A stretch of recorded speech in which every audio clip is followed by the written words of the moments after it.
probably agree on. Yeah, the playoff team for sure. So do you. I mean, I tell you what, I don't think there was a more accurate state. And if they struggle again, I mean, I don't think there's any way you can keep Alex Critch, but.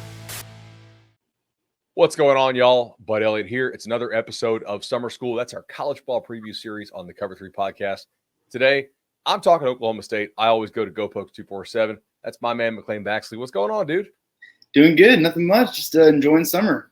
No doubt, man. Ripping through these summer schools. You're telling me you're getting a lot of rain up there in OKC. We need some down here in Florida, man. It's been dry as anything. The women's college World Series has been delayed in the past couple of days. Every game has been delays, and Stillwater is trying to wrap up their regionals too, and just a lot of rain delaying football or baseball and softball this week. Well, not a lot of rain last year for Oklahoma State's football season. They were it was kind of a bid on the show. Like Bud really bet them at 60-1 to win the Big 12. It's like I like them enough team wise, and I love the schedule that they had last year as far as how it potentially could set up. And this year, I gotta say, this is one of the hardest team previews that I've had to prep for because of the certainty, or at least what I think is certainty. That's why we have you on. That is bringing back 19 starters. So are we going to see anything dramatically different scheme-wise this year? I'm not too sure you will. I mean, I think, the big focus this offseason has been just kind of getting better and really going back to fundamentals and just hammering home the schemes on both sides of the ball and really just, getting better while not having to teach a lot, not having to, learn new guys, guys learning the new playbook or anything like that. I think on the defensive side is where you might see some more schematic change. It'll be Brian Nardo's second year as defensive coordinator. And, there's some guys that are going to be shifting a little bit. He came in with that 3-3-5 and it didn't work as well as they would have liked. And so I expect more 4-down using Colin Oliver, an all Big 12 guy. Listed as a linebacker, expect him to play more edge and on the defensive line for the most part this season. And but as far as offense, it should just look just like it did last year. Using the running back while also having a stable of receivers that can make plays on the outside. So when you bring back 19 starters, some guys are just going to be who they are, and you're happy to have them, obviously, because they're dependable and most likely they're old enough to buy a beer at least. Who are some of the guys that we think can make a big jump, or you're already certain that they will make a big jump with that extra year of experience in the system? I think one of the guys is Rashad Owens. He was a all Big 12 honorable mention last year. He was the Texas Bowl player of the game in Oklahoma State's win against Texas A&M down in Houston at the end of the season. He's a guy that started the year down the depth chart. Then they dealt with some injuries and dealt with some playing time. So he got to see the field more and became really the go-to guy. I mean, him and Brendan Presley became the wide receiver 1 and wide receiver 2 for Oklahoma State last year. And now having a full offseason, knowing that you are going to be the starter, knowing you are going to be one of the 3 guys that Alan Bowman's going to look for on both sides of the field, on both sides of the offense. I expect him to really just kind of come into his own and really become that guy that, he's been a role player. He's been, down the depth chart. He's seen the field the past 3 or 4 years in different roles. He played tight end a little bit. He's played receiver a little bit.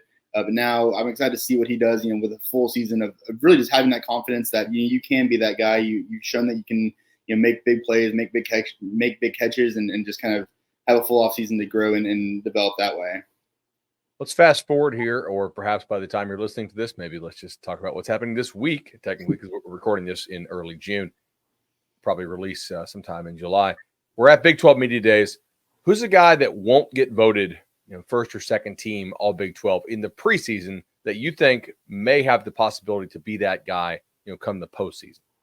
I think Kendall Daniels has the opportunity to do that. He's, former all Big 12 freshman of the year back in 2021 and just had a huge breakout season last year. He kind of went back a little bit. I think he was still all conference, depending on where you looked. But then this year he's kind of expected to do a bit more linebacker role. He's listed as a safety, but he's always been big. He's around 240, just a big monster of a dude that's played everywhere on the defense. And I think he's going to play more in that linebacker middle role. And I'm just really interested to see what that looks like. He's got the veteran mentality. He's this is going to be his last year. He decided to come back this year, and as the rest of the team decided to come back for another year, forego professional opportunities and stuff. And so I think him, being a guy that might be overlooked just because of how last year when he wasn't the guy on defense, he was not the best guy on Oklahoma State's defense. That led that defense last year. I expect him to kind of return to form and really just have a breakout. Fantastic last season here in Stillwater. What are the deepest rooms on this team? I think you got to look at the receiver room. I mean, those, I mentioned the three of, Brennan Presley, Rashad Owens, and DeJon Stribling, the Washington State transfer who played in 3 or 4 games last year before dealing with an injury that kept him out the rest of the season. I mean, all 3 of those guys do things very differently. Yeah, Presley's a versatile speedster that, you'll use him in a jet sweep. He's a punt return kickoff specialist as well. Stribling's that just, go down the field. I'm going to be there. I'm going to catch it. Speedster to get down the outside. And then Rashad Owens has that size to where he can block. He can also get open and just, make a crazy catch on the outside. And then when you go down the depth chart, there's, guys that haven't seen the field as much. They're not as experienced, but they've been around the program for, 1, 2, 3 years. They're also bringing, Dwayne Lofton, a guy from Virginia Tech who had really good playing time there in Blacksburg before kind of taking a backseat the past couple of years with the new coaching staff. And now has again, Power 5 experience, has been in big games and, just going to be expected to kind of, when the starters need rest, which receivers do need rest at some point, they're not going to feel as, handicapped when they look to the backups. Who's a guy that could arrive maybe a year ahead of schedule if his summer goes well and elevate this team? Josh Ford, he's a tight end from Stillwater High. He's a state champion back in 2022.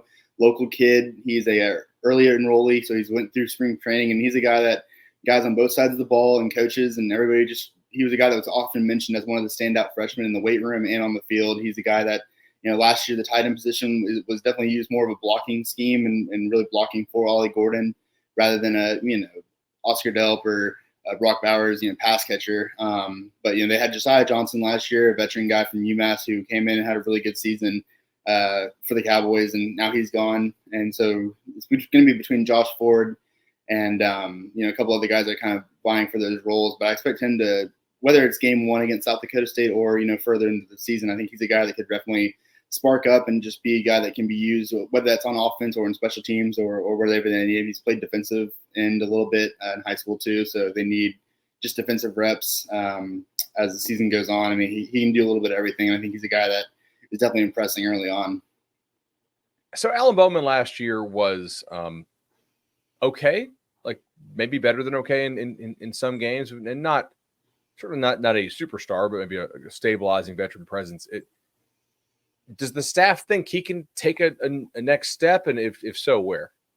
I think so. I think the one thing is just, ball security. The biggest knock on him last year was both the interceptions and just throwing the ball away too quickly. I mean, he'd take 1 or 2 looks and then throw it out of bounds, or take 1 or 2 looks and then throw it to the third look, and it'd be either bobbled by the receiver into the defender's hands or straight to the defender. And so that's something that he's we talked to him earlier this spring, and that's one thing that when he's looking at film, when he's going through reps, when he's looking talking with quarterback coaches and offensive personnel, that's been the biggest thing, is just being more careful with the ball.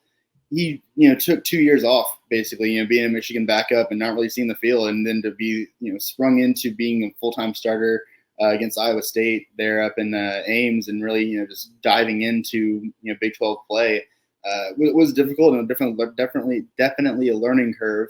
But once you kind of settled in and realized that you've also got an All-American running back right behind you, that you don't have to be throwing 400, 500 yards a game like he did Texas Tech when he started his career. So I definitely expect him to be more comfortable with the ball and in the offense, and given a full offseason where you are the starting quarterback.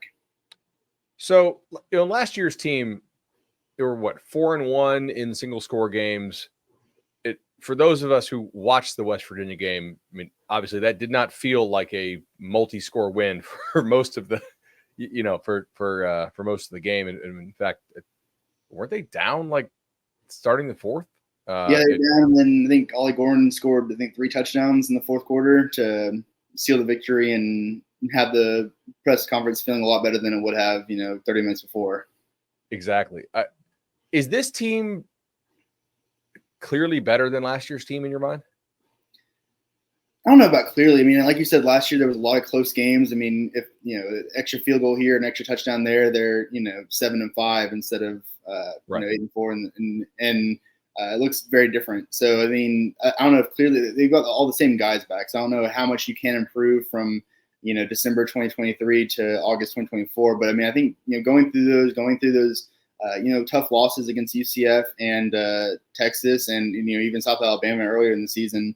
Those are all growing opportunities, and they've been in close games. They've been in blowouts on both sides. They had the Cincinnati game where they were comfortable the whole game, and they've been on both sides of the coin. And so I think you do grow from that, both psychologically and knowing that you can be in those close games and come out on the opposite on the winning side, and also just physically knowing that you can go out and play for 60 minutes or like in the BYU game, play for 70 minutes, going to triple overtime there at home. So I mean, they've shown that they can weather the storm for sure. Schedule's a little bit tougher this year. 5 road games in conference, but if I'm going to play Colorado, I would like to play Colorado, I think, on the very last day of the season, which is when they play them. This Utah at Kansas State host West Virginia stretch is pretty daunting.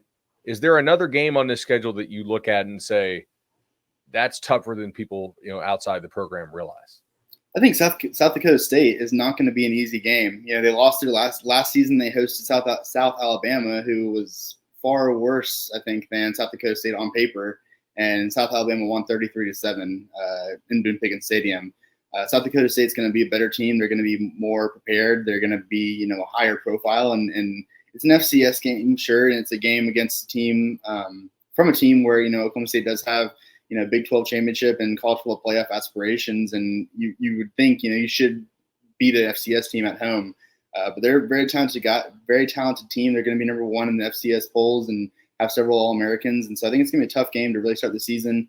Obviously, both teams are going to have all offseason to prepare for that game, and probably have already been preparing for that game. But that's the game that's just going to be tough, and really, this first 4 or 5 weeks of the season, we will know exactly what this Oklahoma State team is. We just got done recording Utah for context. I was talking to Steve Bartle, who runs Ute Zone, and we're like, man, Oak State kind of feels a little bit like Utah in that sometimes I don't think intentionally screw around in the non-conference, but man, some of these results in the non-conference are not really, they're a little incongruous with what you see from Oklahoma State in the regular season. They'll certainly have to watch for that one. We'll be watching all your coverage on GoPokes 247, man. It's going to be awesome. Waiting for some of these fall position battles to shake out. Not that there are many with 19 returning starters, and we'll have to see if the Post win the league, man. Yeah, it's going to be an exciting season. It's Gundy's 20th year as head coach. A lot of expectations on both sides of the field, and with the new Big 12, they should be towards the top, and it's going to be exciting to watch. Absolutely. Take care, buddy. I appreciate it.